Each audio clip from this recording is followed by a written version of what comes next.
আরজিকর হাসপাতালে ডাক্তারি পড়ুয়ার মৃত্যুর ঘটনায় সকাল থেকেই যখন গোটা রাজ্য জুড়ে জুনিয়র ডাক্তাররা সমস্ত সরকারি হাসপাতাল এবং বেশ কিছু বেসরকারি হাসপাতালে কর্মবিরতির ডাক দিয়েছেন, ফলে সপ্তাহের প্রথম দিনেই মুখ থুবড়ে পড়েছে চিকিৎসা ব্যবস্থা। শহরের বড় বড় হাসপাতালে স্থায়ী ডাক্তারের সংখ্যা খুবই কম। রোগীর চাপ সামাল দিতেও ডাক্তারের ঘাটতি পূরণ করতে ভরসা একমাত্র জুনিয়র ডাক্তাররাই।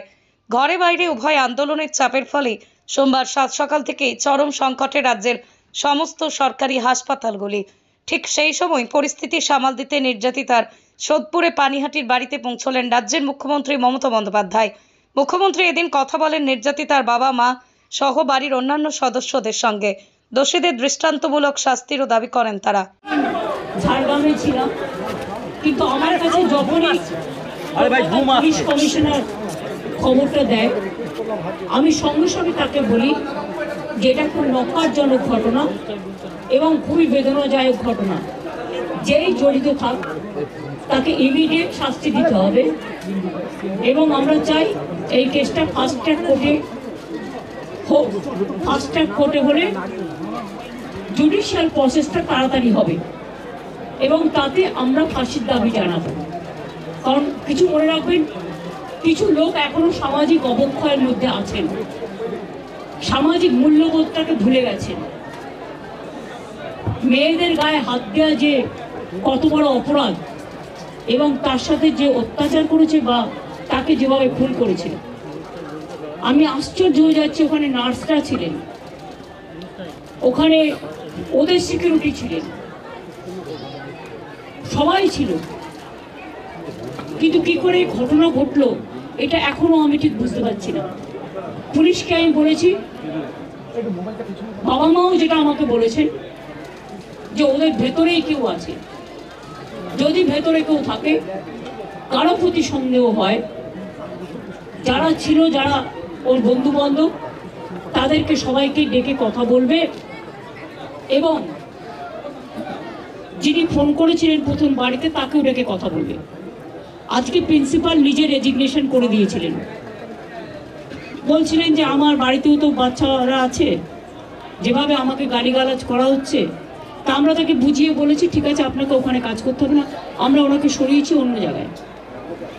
আমরা ওখানে MSVPকেও সরিয়ে দিয়েছি ডিউ টু নেগলিজেন্স।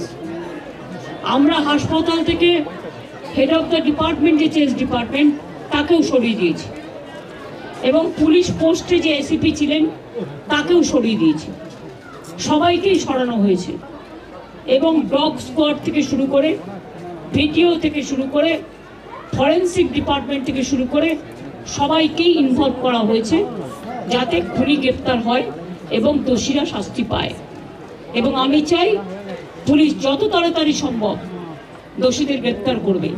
আর রবিবার পর্যন্ত যদি তারা কুল কিনারা করতে না পারেন, কারণ ভেতরেও তো অনেকে আছে, তাহলে এই কেসটা আমরা আমাদের হাতে রাখবো না, আমরা CBI-কে দিয়ে দেবো।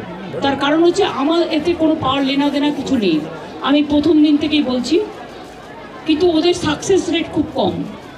তাপসী মালিককে যখন খুন করে হত্যা করা হয়, ধর্ষণ করে, আজ পর্যন্ত বিচার হয়নি।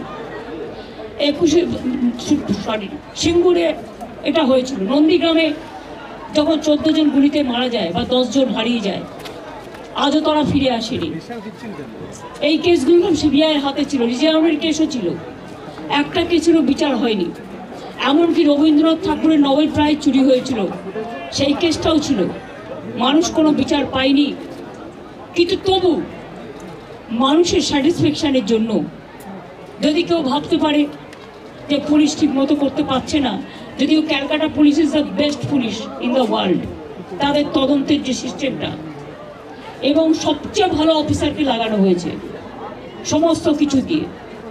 আমরা রোববার পর্যন্ত সবাইকে ডাকবো, আমাদের পুলিশ ডাকবে, এটা বিনীত বলবে, আমি বিনীতকে বলতে আহ্বান জানাচ্ছি।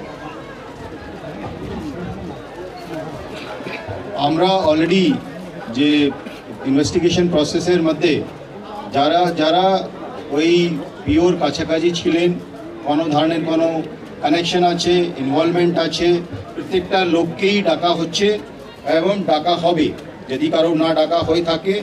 এবং আমরা অলরেডি একটা হেল্পলাইন নাম্বার শুরু করেছি, ওর মধ্যে ডাক্তাররাও আমাদেরকে বলতে পারেন অ্যানোনিমাসলি বলতে পারেন, ফিজিক্যালি এসে বলতে পারেন কি যদি কারো উপরে সন্দেহ থাকে, কি কারণে সন্দেহ আছে। ফ্যামিলি মেম্বার সঙ্গেও আমরা টাচে আছি। কালকে অ্যাডিশনাল CP1 পার্সোনালি এখানে এসেছিলেন, উনি ওনার ভিউটা জেনে গেছেন। আমিও আজকে এসেছি, ম্যাডাম এখানে এসেছেন, আমরা ওনার ভিউটা জেনে গেছি এবং ওদের সঙ্গে আমরা কন্টিনিউয়াসলি যোগাযোগে থাকবো এবং প্রোগ্রেস অফ ইনভেস্টিগেশন নিশ্চয়ই ওদের সঙ্গে শেয়ার করব এবং আমরা নিশ্চিত কি আগামী 4-5 দিনের মধ্যে যদি আরও কেউ থাকে আমরা নিশ্চয়ই ওদের সবাইকে আমরা নিশ্চয়ই অ্যারেস্ট করতে পারবো। আর যদি তার সত্ত্বেও যদি ফ্যামিলি স্যাটিসফ্যাকশন না থাকে, ম্যাডাম যা বলেছেন সেটা হবে। ঠেলছি